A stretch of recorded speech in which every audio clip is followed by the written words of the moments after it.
Welcome everyone. This is the Kubeflow trainer and Katib call on 7th of January. We're going to record this call and we're going to publish on YouTube. And we follow the CSAF code of conduct as always. So please be welcoming to each other. So first of all, I think this is our first meeting after New Year. So congrats everyone. I hope you everyone have a good break and exciting for 2026. So just before we get started, like any new people here on the call who just want to say hello and introduce yourself to the community? Um, Yep, I guess I'll go first. Yep. Hey everyone, my name is Yelson. I'm a software engineer. I have 4 years of experience. I came across Linux Foundation and the Cloud Native Computing Foundation, and I'm very interested in joining. So I've started with joining a couple projects, contributing a couple PRs, and I'm looking forward to joining Kubeflow as well. Glad to be That's here. great. Thanks for joining. Did you use Kubeflow projects before, or are you just exploring uh, I'm working? just exploring the Cloud Native Computing Foundation. I'm actually not that well versed in like machine learning or all that training stuff. Okay. Yeah, to be honest. Yeah, let us know, like, like if you need any help, because there are a lot of, tasks we need to help with, and we have working group meetings, we have project meetings, and so, like, there are a lot of, tasks we definitely need help with. So really appreciate if you can, if you want to work on something here. Thanks for joining. Yeah, absolutely. Thank you. Anyone else want to say hi before we get started? Hi, I'm Umberto. I'm a staff engineer here at Red Hat, and I'm working with Rob and Antonin uh, on the Kubeflow trainer. Yeah. Yeah, it's great. Thanks for joining, Umberto. I'm really excited to have you here. Yeah, again, like I think a couple of folks asked me about like, if there are any kind of tasks you can work with. I think this is the great place to, to talk about those topics.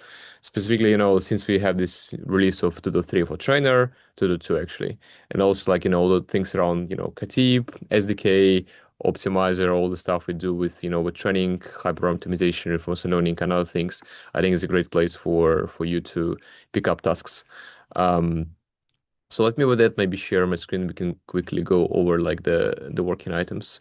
So I think we have a couple of few caps ongoing. I think there are two of them we want to talk on this call. Um, yeah, so like the question about like newcomer meetings. So I would suggest you to try to join meetings over the week, like the community one and also this working group one, so you can get a perspective like what tasks currently in flight and what you can pick up and start work on. But also there are a lot of kind of good first issues which also you can take a look. Like for every repo, we try to mark those issues here. So this is the good also place to get started. And definitely, I mean, there are some, some ongoing proposals that we need to help with. So also like this meetings is a good place to ask questions. Um, Hey, yeah. I guess one random question I had, and I didn't want to take up too much time of the meeting, was I had experience participating in Google Summer of Code. Okay. So I sort of wanted to come in it with the same perspective. Are there any projects that didn't get selected in Google Summer of Code that someone just joining now could work on? Yeah. So like we currently just try to submit an application, and so Kubeflow is kind of like an ecosystem, right? It's like a foundation of multiple sub projects, and every sub project has its own kind of list of tasks you can work on. And usually with the Google Summer of Code, like we submit a couple of topics for every project, like there is Kubeflow pipelines, Kubeflow trainer, Kubeflow notebooks, etc. And then you can pick up like what you want to work on. But later, I think this month, the main mentors will submit their projects to the Kubeflow website. So it'll be a new kind of page here in the kubeflow.org where you can see all the ongoing Okay. project you can pick up. Yep. Okay, sounds good. Thank you very much. Yeah, it should be in the events and it will be in the future events. So once we merge this the PR we have in the website. Similar to, you can take a look, for example, in 2025 GSOC, like what kind of projects was available there. Okay, this is Just perfect. Yeah, so definitely there are a lot of things we'll work on in this year in GSOC. So speaking about the cap, so first of all, I maybe quickly want to talk about this bug fix we have for resources per node for Volcano Scheduler. So I know there is ongoing PR, and I have some questions that we probably need to address. Specifically, like, I think the problem right now, so we do support some gang scheduler. Like we do support Volcano, co-scaling plugins, and Q. But the problem is today there is no way for users to override resources like the pod group resources using the resources per node API in the train job. So my question is like we try to fix this by propagating this information from via like the extension framework in the Torch plugins. So my question is like Antonio, do you get a chance to take a look on this? Because it's an existing problem we have, and I think we probably need to release this bug fix relatively soon if we can. Um, Yeah, right, right. You're right. I'm a bit late on this one. I'm gonna prioritize it, and I'm gonna look at it in the next couple of days. okay.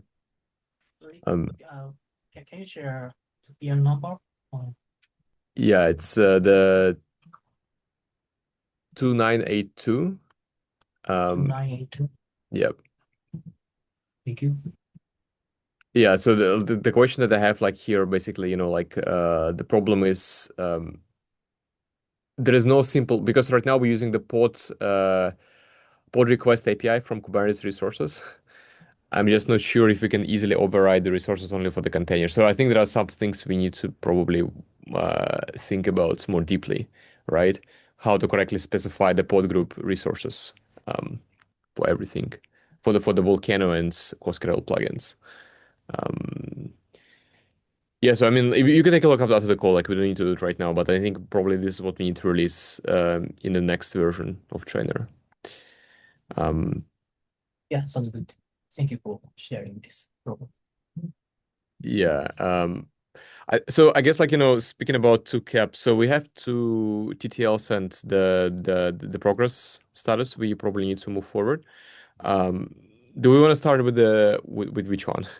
Any um any volunteers here? I mean, I'm happy to talk about the progress one. Okay. Yeah, so it looks like, do we have any open questions, Rob, like right now we want to talk about? I mean, I think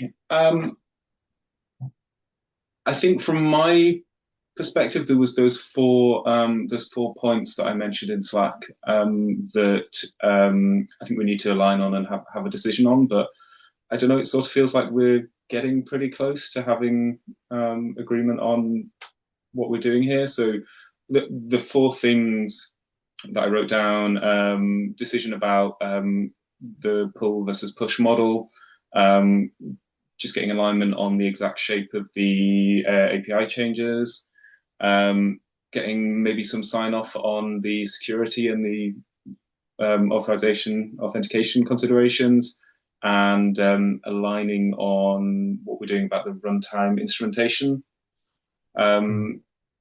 Yeah, it's not clear to me where we're standing on a lot of those. There's been a lot of discussion, but I don't know whether we've landed on anything. Maybe we could start with the pull versus push based approach. Yeah. Yeah, I think we can definitely start with push and see how it goes. Mm-hmm. Because I think like with the only limitation with push, if we want to support kind of like a way to get metrics without instrumentation. So for the frameworks, we don't really have this callbacks mechanism, like set of transformers, right, or anything else, which can be a second step, right? Yeah. And I think initially, do we want to support only transformers then initially? Yeah, I'm not terribly clear on sort of what's available in the ecosystem and what other frameworks might be sort of compatible with it. I don't know if anyone else on the call has any sort of ideas or suggestions. It might be something that we could leave till later if the framework's in place, if the mechanism is in place for collecting metrics. We might not need to decide or implement all the different frameworks right now. I don't know. Sorry, Antonin. No, that's all right. I'm not sure I get what's behind your question, Andre. Like at least the way that I'm gonna answer the question is So on our side, like in OpenShift AI, we need to we're gonna want to support other frameworks than Transformer. So we have some other like product related libraries, and we want to leverage that mechanism. So ideally, I'm saying that in the sense that ideally it would be framework agnostic, or, I mean, general enough so that it can be reused. Not only used not only for transformer but base trainer, but for any kind of trainer. So I'm not sure what's behind the question. What is Yeah. it that we think could be a limitation for the type of training libraries? Yeah. So I think there are two limitations. The first one, a simple one. I mean, framework should support callback, which basically, I guess, all those Yeah, frameworks support yeah, callback today. It's yeah. mostly Even right. if Mhm. Well, apparently, I'm not an expert, but the feedback that I've received from some of our data scientists is that, yeah, we may think in a too much transformer kind of world where we assume even I was assuming that statement that you say that, Andre, that hey, probably they all have, and apparently it's not the case. Like in I don't remember the specific, but maybe in Veril or Onslaught or Axolotl stuff, those kind of framework, they don't have that necessarily same kind of callback mechanism. Yeah. So I guess like I'm less worried about callback, but more Yeah, worried about like who will define instrumentation, because I think absolutely. Yes, yeah, that's the I, key. I was suggesting we're going to transform, I mean, to those frameworks communities and push these changes to Who, upstream, right? who ideally, Uh, yes. yeah, because I guess like the problem is like if we don't do this, like we have to maintain those Yes, yeah, templates on our side, right? right. Yeah, Mm-hmm. agree. I guess like I know you. So do we have anyone from Red Hat or like from any other, like who can help us to push this Kubeflow callback to the transformers, for example, upstream? Yeah. So we are working on it actually at the Okay. moment. So that's where the feedback we got from those data scientists. Um, so I will keep you posted on how it goes.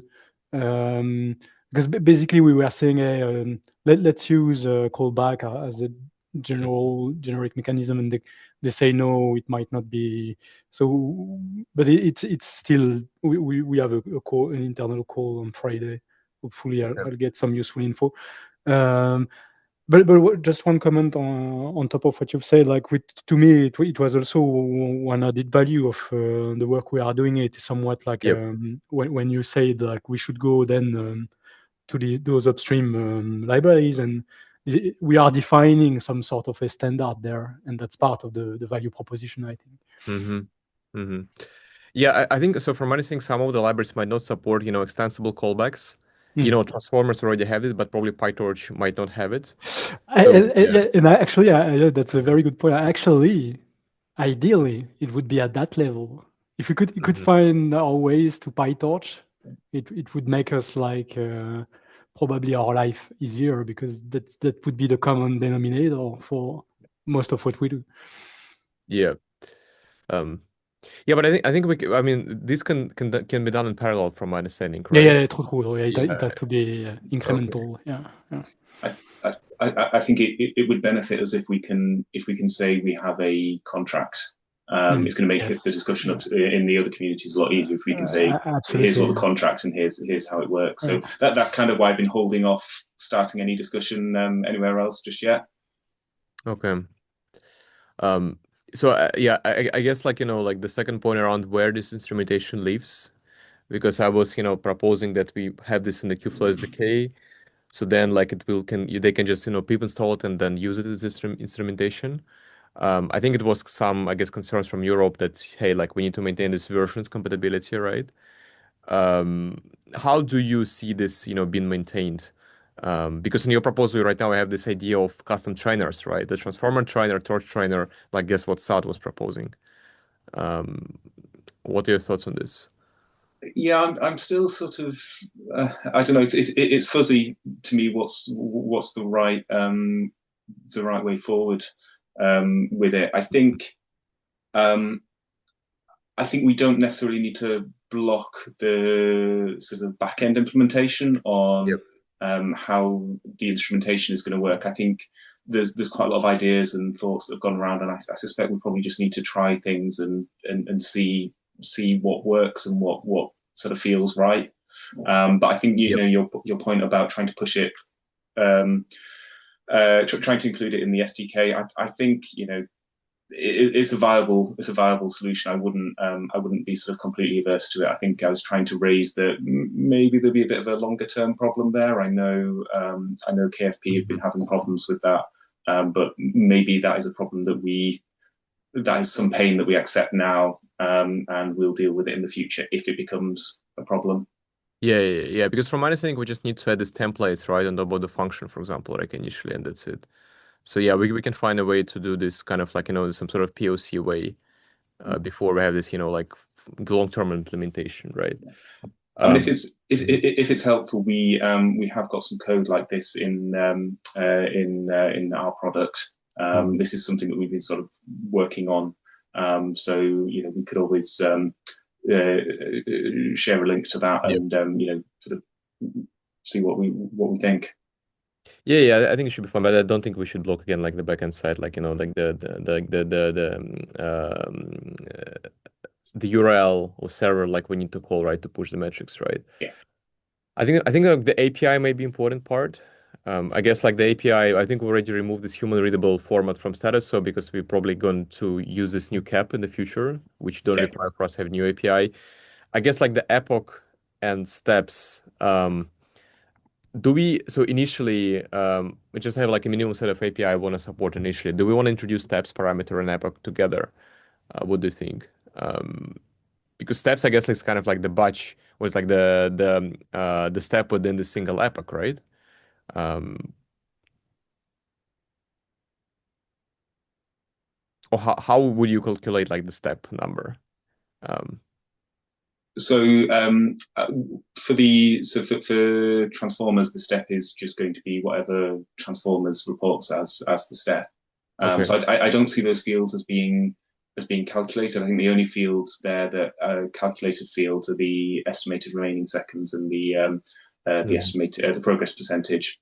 I think those two are the only ones that are calculated, and it's up to the runtime to decide how they're being calculated. I think the other fields, they're just values that the runtime is assigning to those fields.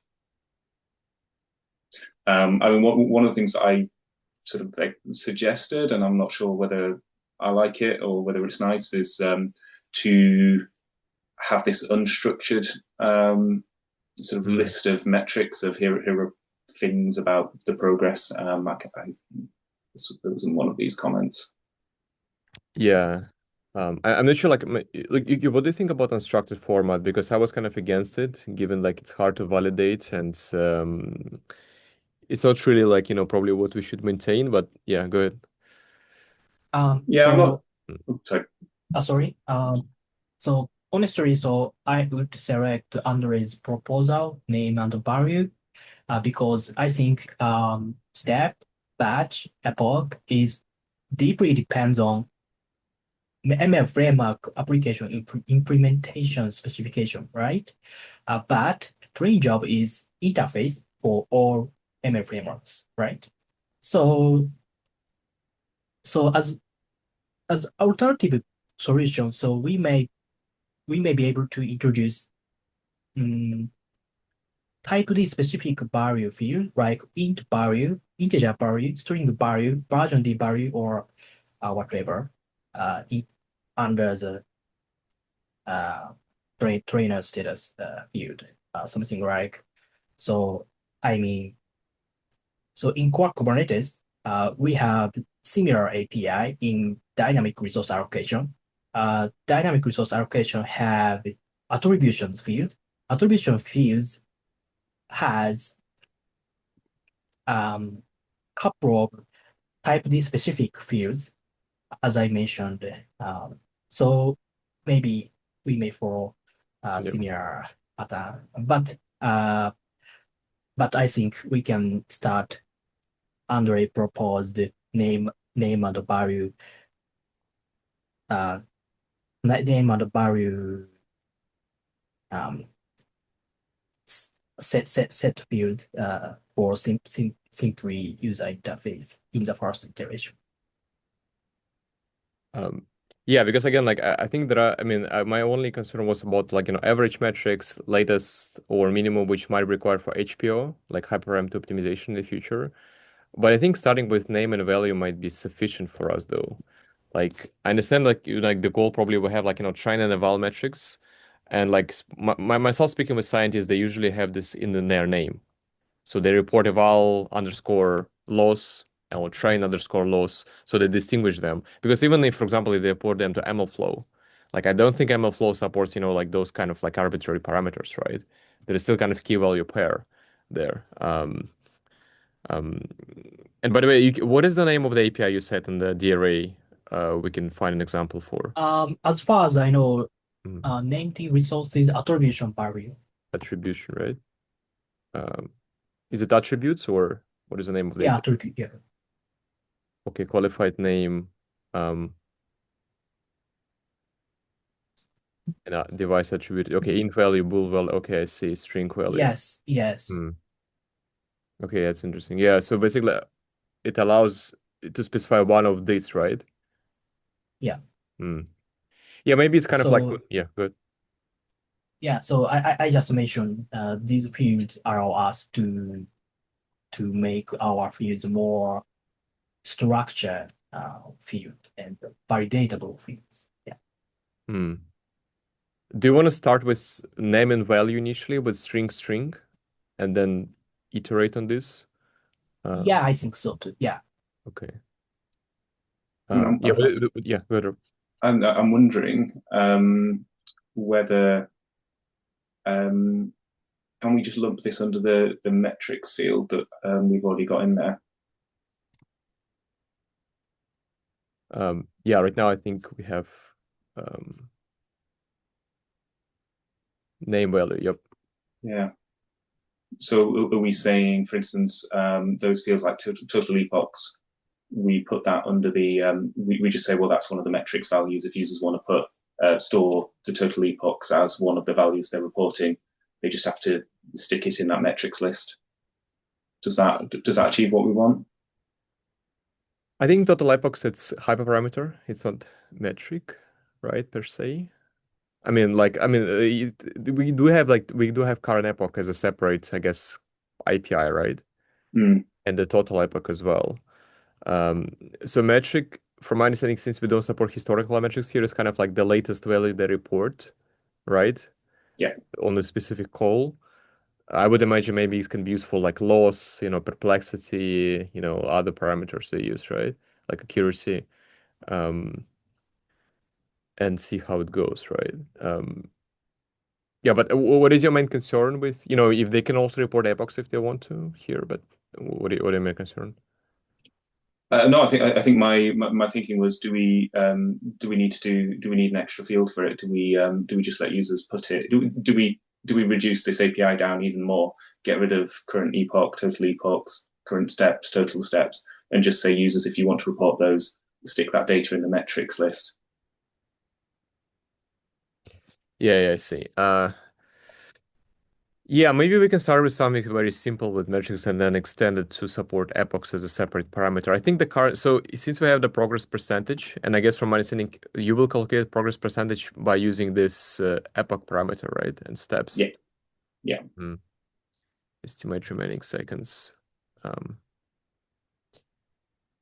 yeah, I don't know. Like, what others think? Like, I don't know, you kill others. Like, what do you think? Do we need epoch? Because I remember it was proposal to have put epoch even on like job set side. Uh, um, do we feel that epoch is kind of good, like specific API parameter for us to report? Because every, training process, usually has epochs, right? Um,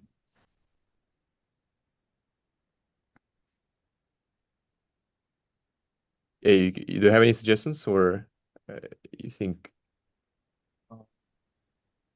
Don't know. I Yeah, was wondering whether anyone else might have any yeah. any thoughts. If you're speaking, we can't hear you. Uh, Can you hear me? yeah, now we can. Yep. Yeah. Oh, yeah, I think Mm, we lost you again. yeah. Yeah. Honestly, mm, as I mentioned before, I want to avoid framework specific parameter epoch. Hmm.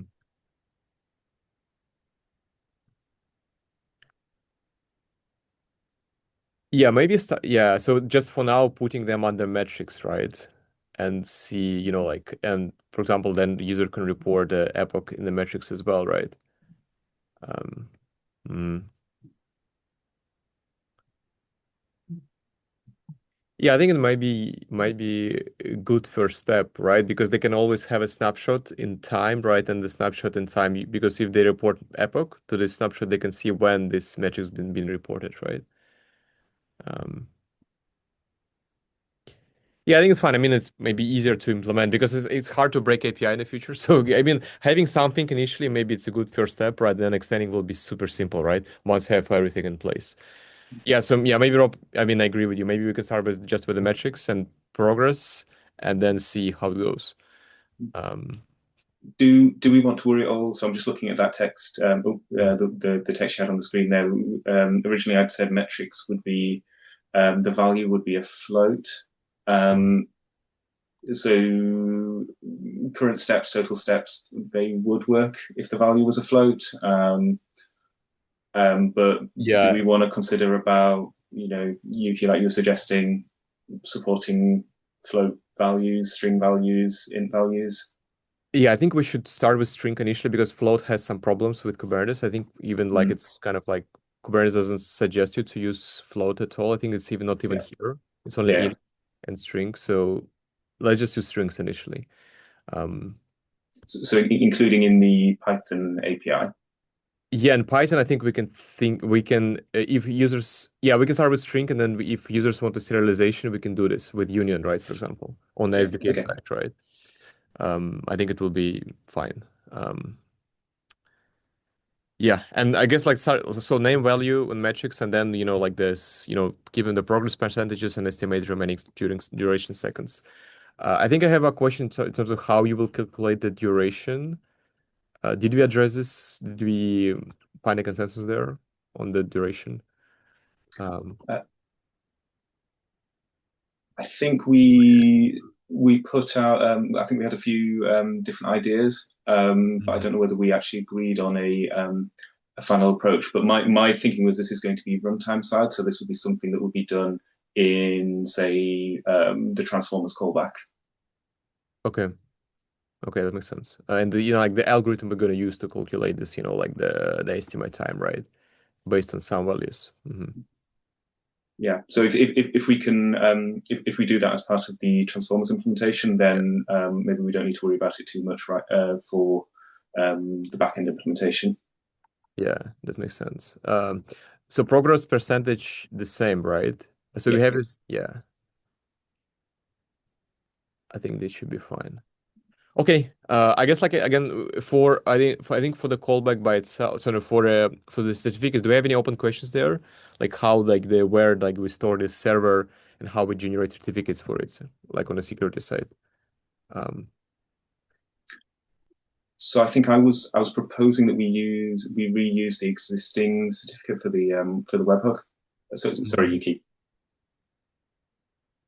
Yeah, no worries. So I want to raise another topic for this cap. So yeah, you can proceed.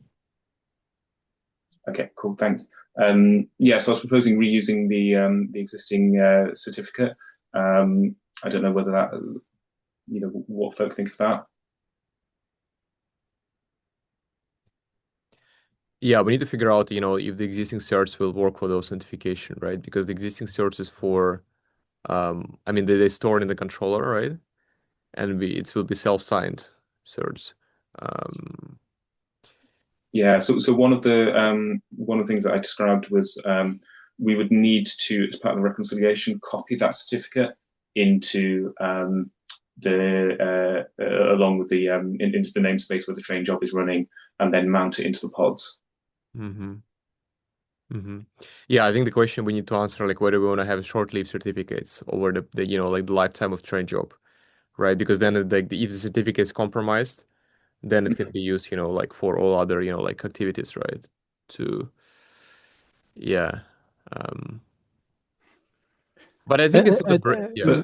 I, Go I ahead. think they are rotated by in the cert controller. You have the option to rotate the certificate, and possibly we just have to keep in mind that there is still the option to deactivate the managed certificate, and you can plug your own cert manager. But I don't think, I mean, that should work with what Rob is proposing, I think. And to be clear, it's just the public certificate that needs copying over. So the private cert still stays in the controller namespace.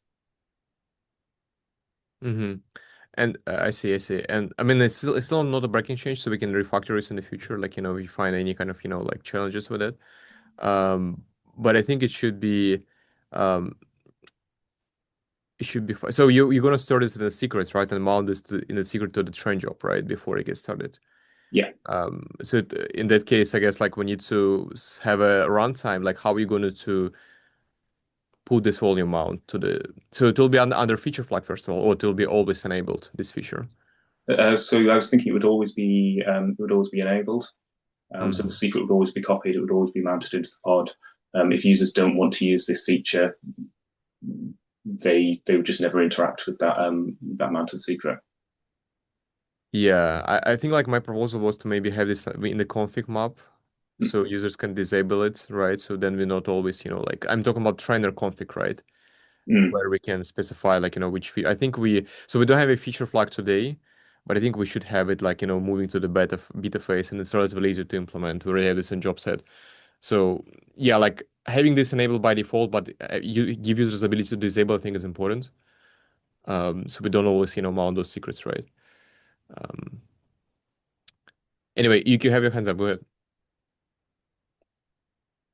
Yeah, so as another point for this gap, so as I mentioned in this BL, so how can we specify resource specifications for metrics collector?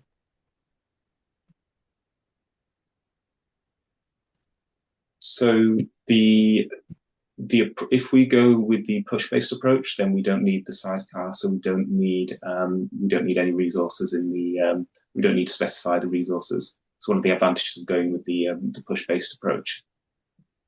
Oh, you are right. Yeah, sorry. So I am missing the decisions. So yeah, in that case, yeah, everything good, I guess. Yeah, I guess like we also need to make sure like we in the multi-node scenario, right? We do this only in the master node. So then I think you probably will do this in your implementation, right? Do you mean mounting the secrets? Yeah, because like imagine I have a train job, right? Where it's like, hundreds of nodes. We don't really need to, like report from all those hundreds of nodes. We only, yeah, I think we can discuss it on during implementation. Yeah, because like I don't, it's hard for us to say like what the train job might look like, right? Because yes, like you might have like, one master node, but sometimes you might want to report from multiple nodes. So there could be some situations we can think in the future, right? But I think it should be fine. Okay, anyway, so any other questions here?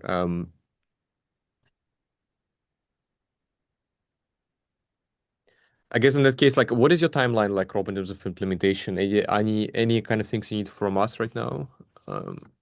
So we're still finalising our roadmap for the next few months, but I think we're probably looking at a couple of weeks before we can start it, but then we should be able to start it in pretty good measure.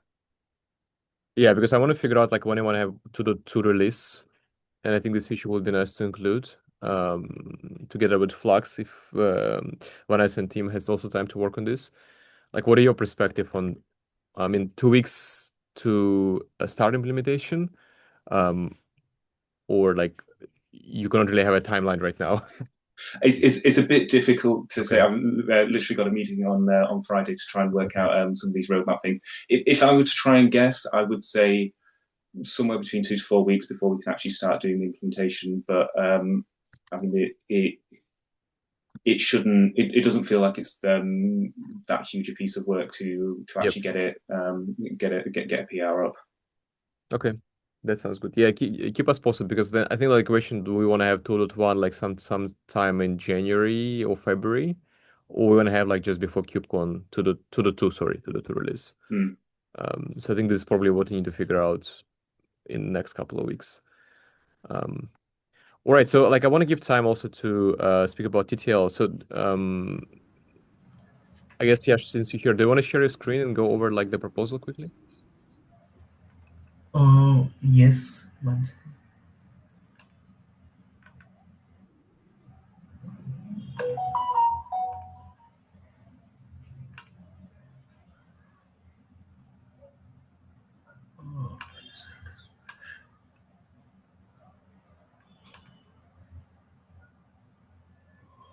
One second.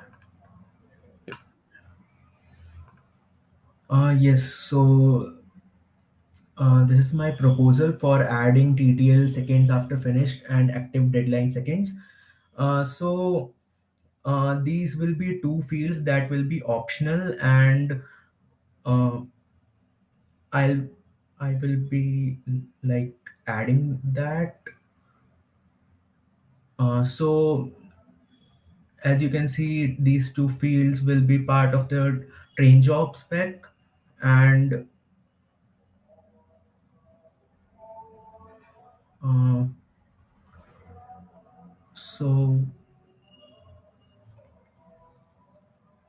Yeah, what sorry for interrupting you. Just like if you open this the README, if you click these three dots on the right side, we can see like the entire proposal. Yeah, view file. yes.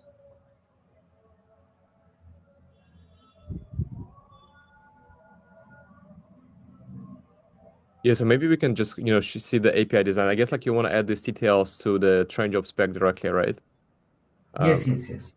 okay. Uh, the train job spec and these two APIs. And so,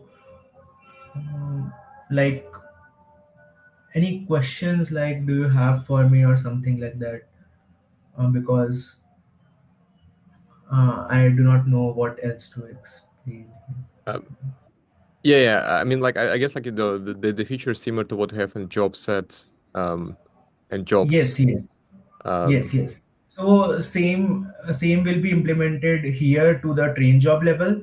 Job set already has the feature, and I have referred to it uh, for implementing it, and I have already worked on it and open a PR for that as well. So I have been working on it for the past week, and I have opened the PR for it as well here, which I have mentioned.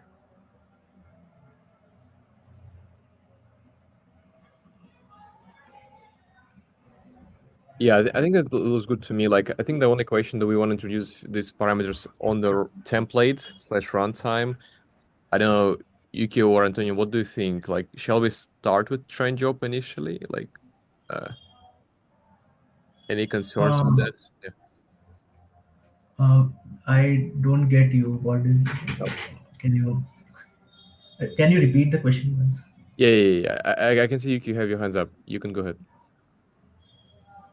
Yeah, so we actually have similar fields in job set, job, Yes. auth, so three level. And currently, so we are trying to add these fields in another level, range of level, right? So Yes. Yes. I'm wondering if we should introduce override field for job set, maybe, but this is not a strong opinion. Um, this is just alternative solution.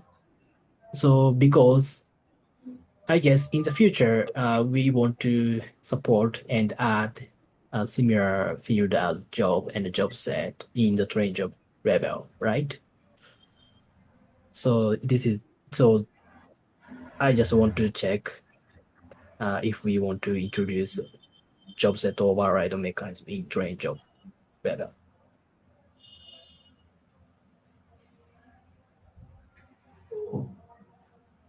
Okay, so you are asking about the overrides, right? Uh, Yeah, one, I think right now we have a mechanism to override pod spec called pod template overrides in the train job side, which allows users to override the specification of the pods in the job set. But Yuki was asking maybe we should also allow to just instead of introducing this parameter on train job side, allowing users to override TTLs via like for example, job template overrides. oh, so you are asking me that the field should override the job set fields, right? Yeah. Let me share this quickly. So yeah, you're right. Like yes, job set already has this field, right? TTLs Yes, and yes, yes. deadline per seconds. So the question is like in the trainer in the train job API, we Yes. um we do have pod template overrides, which allows us to Okay. override the parameters from pods, like from the runtime basically. Okay. So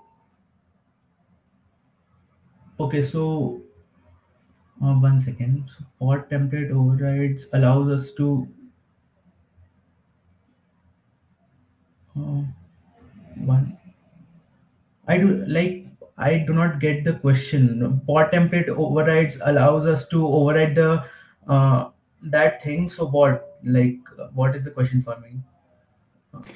Maybe I if I could try to like stepping back a little, would we think it's the data scientist that would want to set that field, that TTL per train job, or do we think that would be more a concern for the platform admin that would want to make sure that resources are cleaned up properly after a period of time?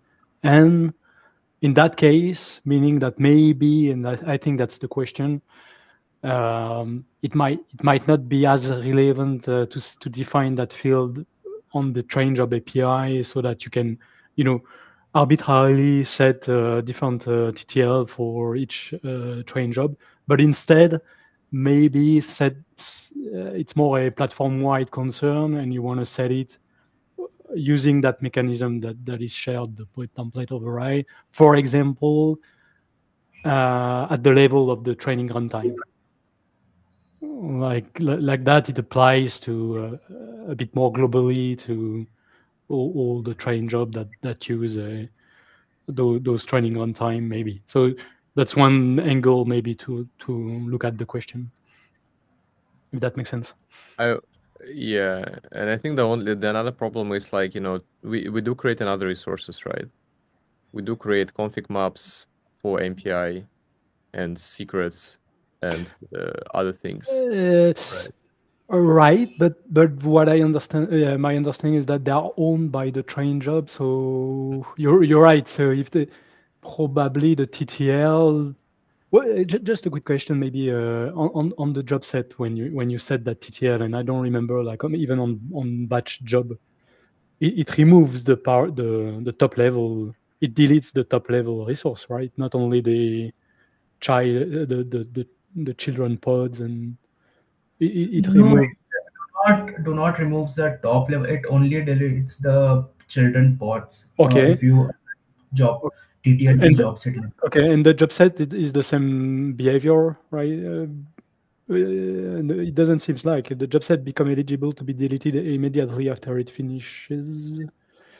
So if I read it correctly for job set, it's the top level job set that's deleted, right? I think the top level similar to a job, like you can point me if I'm wrong, but after TTL is complete, Yeah. is going to remove the CRD as well, no? Right, yeah, that would be my understanding as well, but it's been a while since I haven't actually used that. Currently, I don't think the CRDs, the train job CRDs are being deleted when job set that's period right. No, expires. yeah, that is the current behavior. But the question is more like because if we want the train job to be, it won't be how could I say, we won't be able to implement that behavior by leveraging the field on the job set. It will have to be done by the train job controller. Like, Yes, yes, I think so. Yes. still, the question apply where to.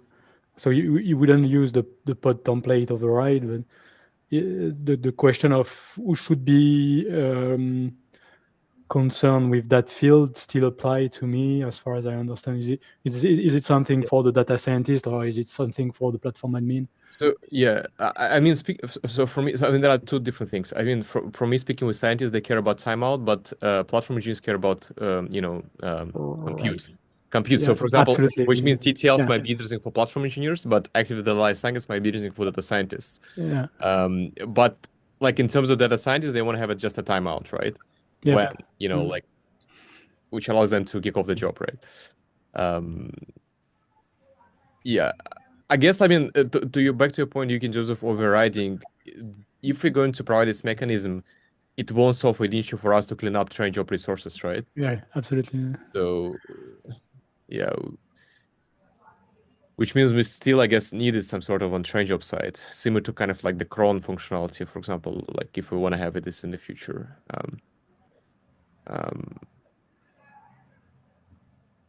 Yeah, I don't know, like, what do we think? Like, do we think we should start with, maybe just active the lifecycle API, uh,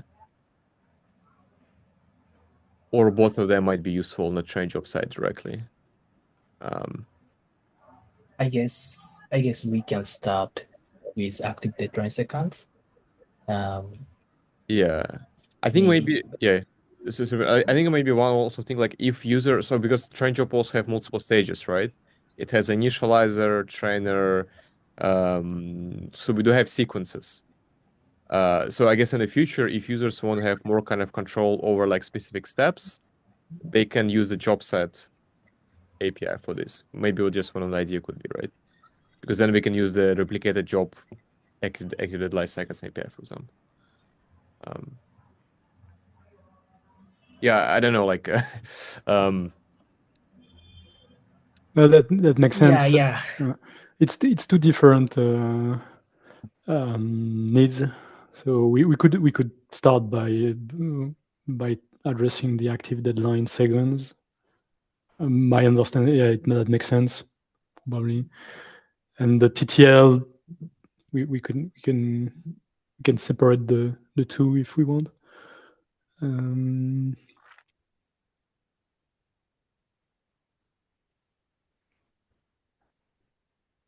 So active deadline, clearly, the active deadline, probably that makes sense that it's part of the train job API.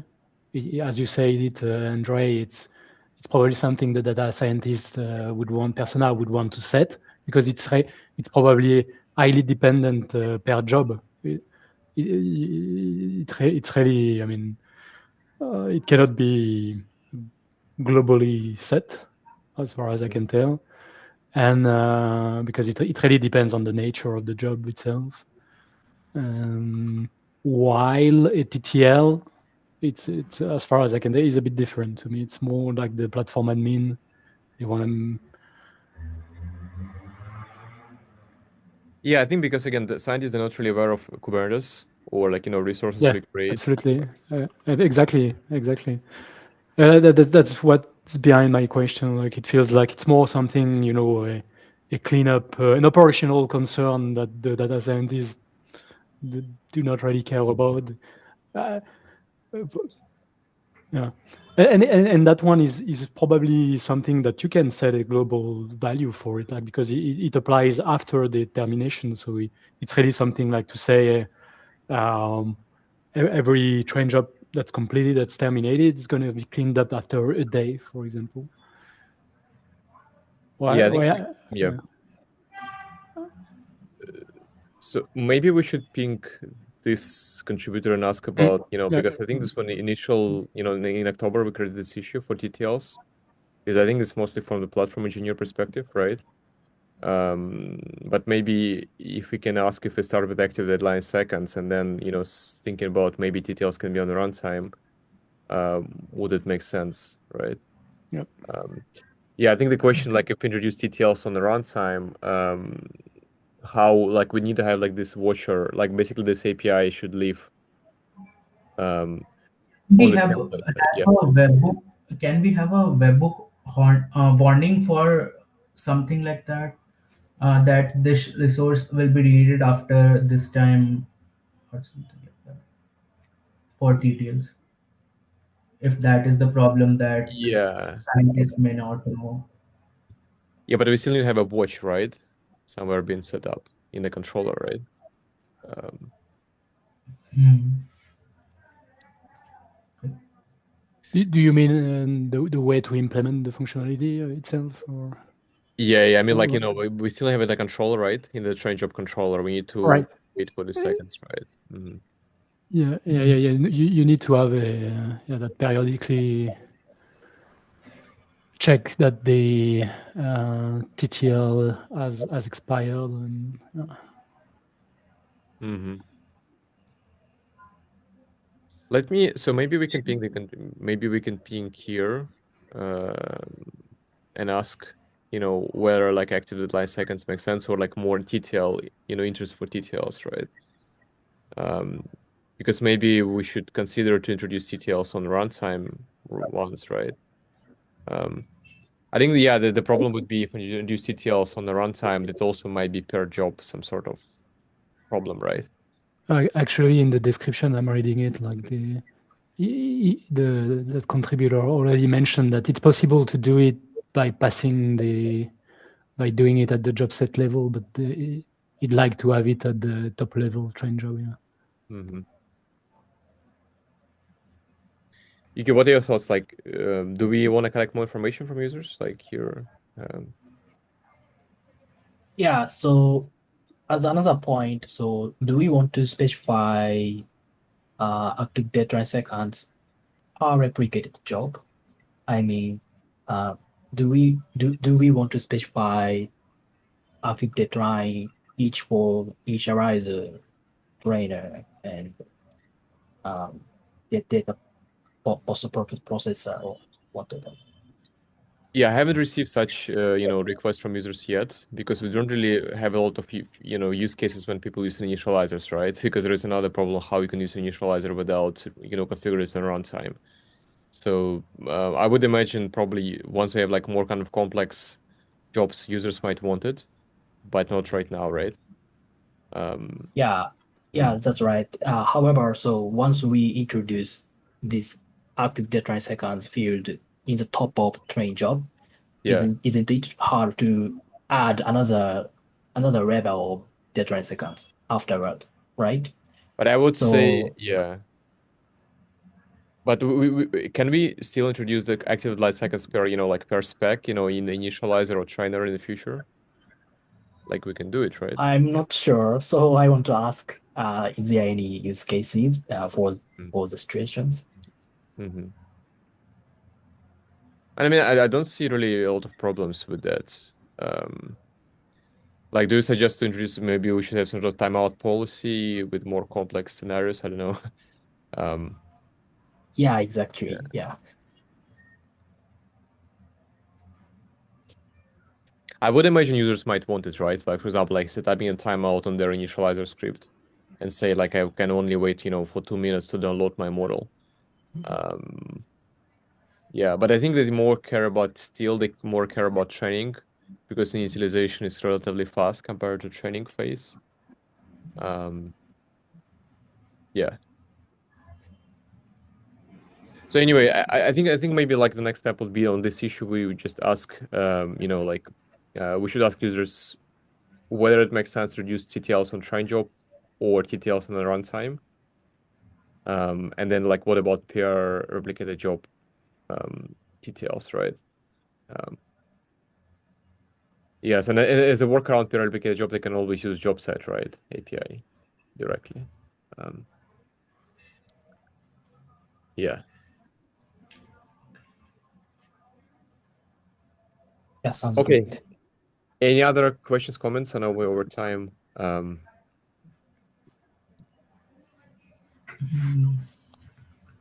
Okay, yeah, thank you for this. Like, I will ping users on the issue here and like let the opinion on the PR. So thank you for raising the cap.